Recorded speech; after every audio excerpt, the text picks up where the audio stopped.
Selamat pagi anak-anak semuanya, selamat berjumpa kembali dalam pembelajaran sejarah Indonesia di kelas 10 semester 1 ya.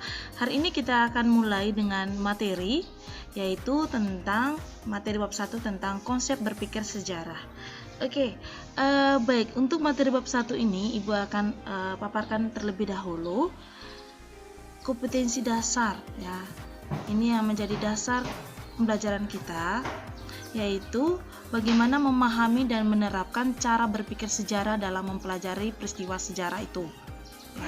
Lalu kemudian dari kompetensi dasar ini nanti ya kita akan mengkaji lebih dalam lagi kira-kira cara berpikir sejarah itu seperti apa ya.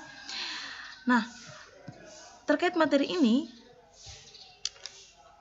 materi berpikir sejarah ini dia mempunyai konsep dasar, yaitu di mana konsep sejarah tidak terlepas yang namanya dari manusia, ruang, dan waktu. Ruang yang dimaksud di sini adalah tempat. Lalu kemudian, sebelum kita membahas bagaimana manusia, ruang, dan waktu, apa sih pengertian secara umum dari sejarah itu sendiri? Nah, secara garis besar, ya, sejarah itu adalah ilmu yang mempelajari atau yang menyelidiki perkembangan peristiwa-peristiwa yang terjadi di masa lampau. Ya. Ini adalah salah satu kajian yang mana kajian di sini adalah lebih cenderung membahas bagaimana suatu peristiwa atau kejadian yang terjadi di masa lalu. Lalu kemudian, ya, kita akan masuk dari pengertian sejarah ini dapat diketahui bahwa yaitu manusia adalah subjek dalam sejarah itu sendiri.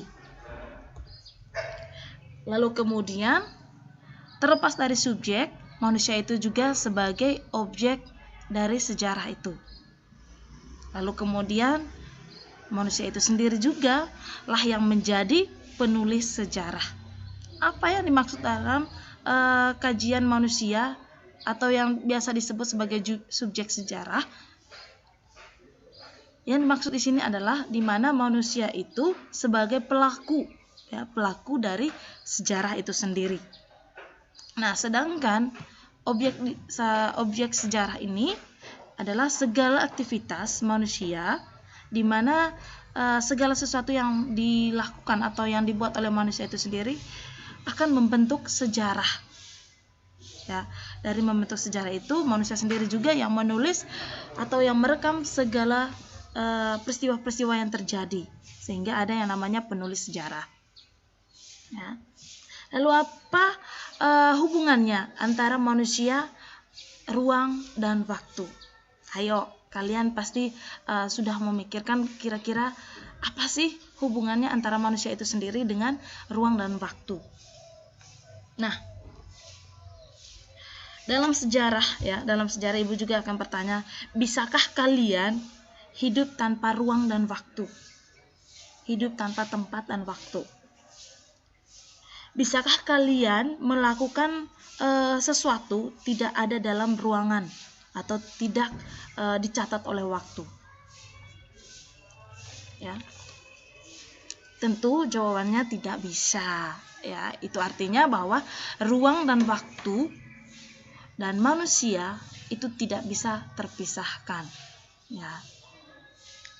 Nah, dari materi ini tentang manusia, ruang, dan waktu, hubungan ketiga ini, kita akan masuk bagaimana berpikir sejarah itu sendiri. Nah, terkait materi berpikir sejarah, konsep dasar berpikir sejarah, ada 2 submateri yang akan kita bahas, yaitu tentang cara berpikir sejarah diakronik, yang kedua, cara berpikir sejarah secara sinkronik. Nah, untuk konsep dasar ini, konsep cara berpikir sejarah secara diakronik, ya, kita akan bahas satu persatu.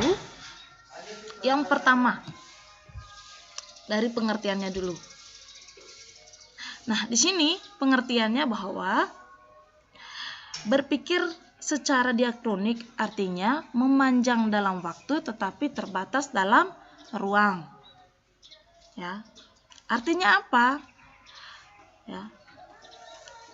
Artinya bahwa dalam waktu yang cukup panjang atau cukup luas terdapat proses di dalamnya. Ya, proses peristiwanya dari awal, lalu kemudian mungkin ada latar belakang hingga mencapai puncak atau akhir. Ya, itu yang namanya memanjang dalam waktu, ya, tetapi terbatas dalam ruang atau tempat. Nah, di sini Ibu paparkan contoh dari berpikir sejarah secara diakronik. Nah, di sini Ibu ambil sejarah kemerdekaan Republik Indonesia tahun 1945. Nah, kenapa Ibu ambil ini? Nah, dalam sejarah tersebut, sejarah kemerdekaan Republik Indonesia itu memiliki beberapa peristiwa-peristiwa yang terjadi di dalamnya, ya, sebelum mencapai puncak kemerdekaan. Di mana urutannya di sini, Ibu kalian bisa lihat di sini, di mana tanggal 15 Agustus tahun 1945 Jepang menyerah kepada sekutu, menyerah tanpa syarat kepada sekutu. Lalu dilanjut esoknya tanggal 16 Agustus 1945 peristiwa Rengas Dengklok. Adanya peristiwa yang namanya peristiwa Rengas Dengklok. Setelah peristiwa Rengas Dengklok, barulah mencapai puncak di tanggal 17 Agustus tahun 1945 di mana Soekarno membacakan teks proklamasi. Ya. Nah, intinya di sini bahwa cara berpikir secara diakronik ini dia tidak membahas terlalu dalam atau secara detail, ya, tidak membahas secara detail, tetapi dia bagaimana kronologis perjalanan dari sejarah kemerdekaan Republik Indonesia. Ya. Kira-kira untuk mencapai peristiwa ini, mencapai peristiwa kemerdekaan itu, ada nggak peristiwa yang menjadi langkah awal. Nah, di sini tadi langkah awalnya itu adalah tanggal 15. Lalu kemudian di pertengahannya ini ada tanggal 16 Agustus barulah mencapai puncak. Ya.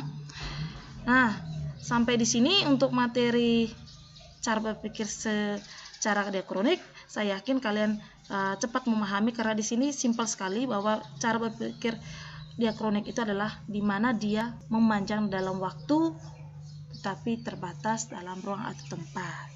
Ya. Nah, beda dengan cara berpikir secara sinkronik, di mana